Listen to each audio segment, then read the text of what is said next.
মানে আমি আর চালাচ্ছি কই, ওই আমি কৃষ্ণাকে বলেছিলাম আমার গোপ পেকেছে কিনা। ও আচ্ছা, তাই কৃষ্ণ একটু কাছে এসে একটু ওই একটু কৃষ্ণা আর কি একটু তোমার ওই পাকা গোপ ঠোঁট দিয়ে তোলার চেষ্টা করছি। না না না না, তাহলে একটা কাজ করি না, আমাদের যেটা ভালো সন্না আছে এনে দেবো, কৃষ্ণা বেশ পটান করে পাকা গোপটা তুলে দেবে। না এত নার্ভাস হওয়ার কিছু নেই, কৃষ্ণকে বলে সব ব্যবস্থা করে দিচ্ছি। আরে এত লজ্জা পাঠ না, বল না এই বাদরটাকে তোর পছন্দ? এই বল বল, তোরা সুখী হব। সেই কবে সীতাকে হারিয়ে আমি তোকে পেয়েছি, তুই সুখে থাকলে জানি তো দাদা সুখে আছে।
বলে কি হলো কি? হ্যাঁ, বাকি 10,000 টাকা। দয়া করে চিৎকার চেঁচামেচি করবেন না। সুজিতা সর্বস্ব বেঁচে দিয়েছে, এমনকি বাড়িটাও। কিছুদিন সময় দিন, ও বাকি টাকা আপনাকে দিয়ে দেবে। ধরবে টাকা দিয়ে দেবে? কথা ছিল আগে দেবা, পরে নাটক করিয়ে বললে ডাকাত নাকি লুটে নিয়ে গিয়েছে। এখন আবার সালো ভাওতাবাজি। টাকা না পেলে আমার রামচন্দ্র বিয়ের পিড়িতে বসবে। ও কথা বলবেন না, বড় কষ্ট করে আমার বোনটার বিয়ে দিচ্ছে। বিয়ে না হলে আমার বোনটা লগ্নভ্রষ্ট হয়ে যাবে। আর দয়া করে একটা গরিব মেয়েকে বাঁচান। আমি আপনাকে কথা দিচ্ছি, 6 মাসের মধ্যে, বিয়ের 6 মাসের মধ্যে আমি আপনার সব টাকা দিয়ে দেবো। দেবে কি কইরে?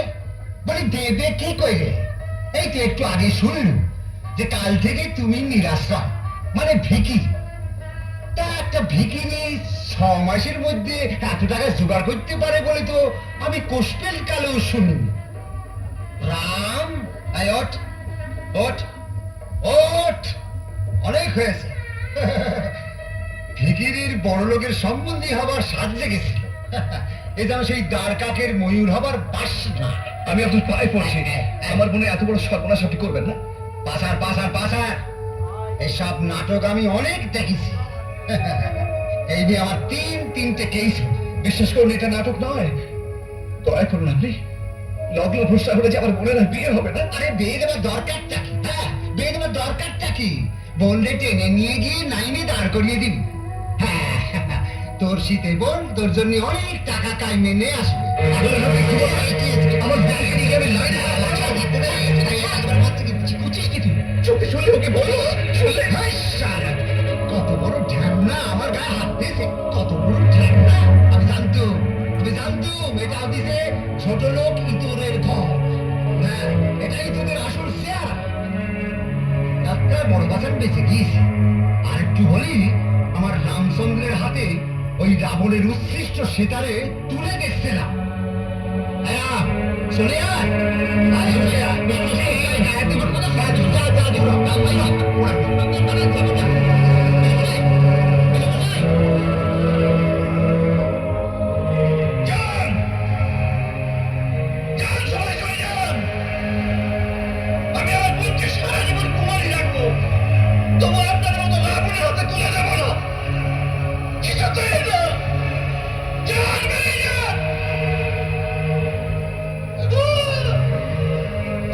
সব স্বপ্নগুলো ভেঙে চুরমার হয়ে গেল রে। আমি মানুষের কাছে হেরে গেলাম। আমি মানুষের কাছে হেরে গেলাম। আমি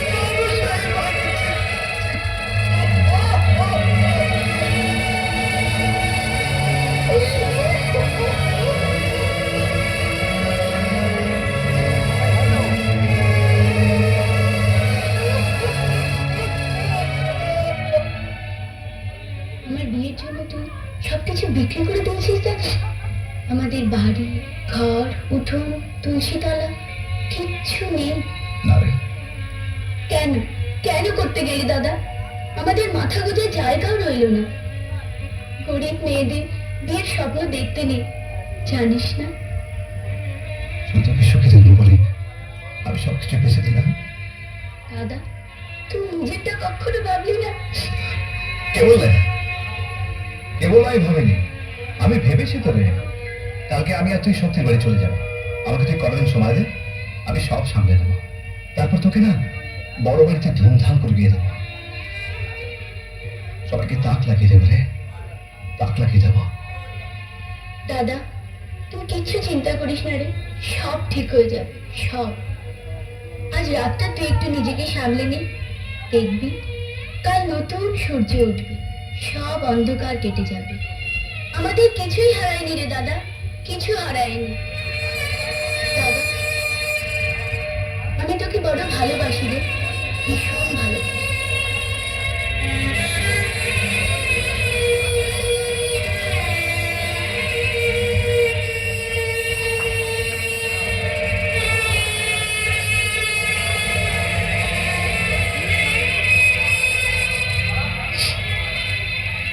আমি তোকে ভীষণ ভালোবাসি বোন, ভীষণ।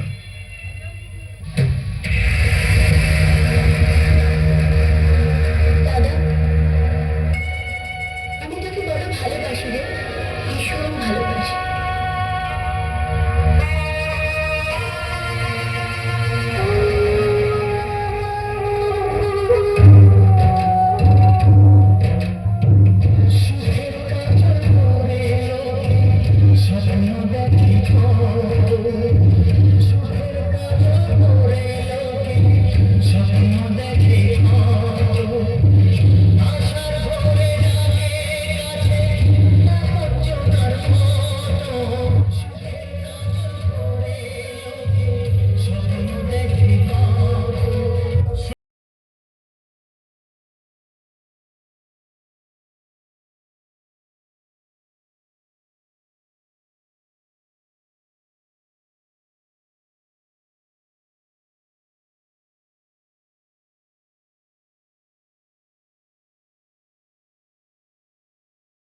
কেটে যাবে। আমাদের কিছুই হারায়নি রে দাদা, কিছু হারায়নি।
অসংখ্য ধন্যবাদ গ্রুপকে।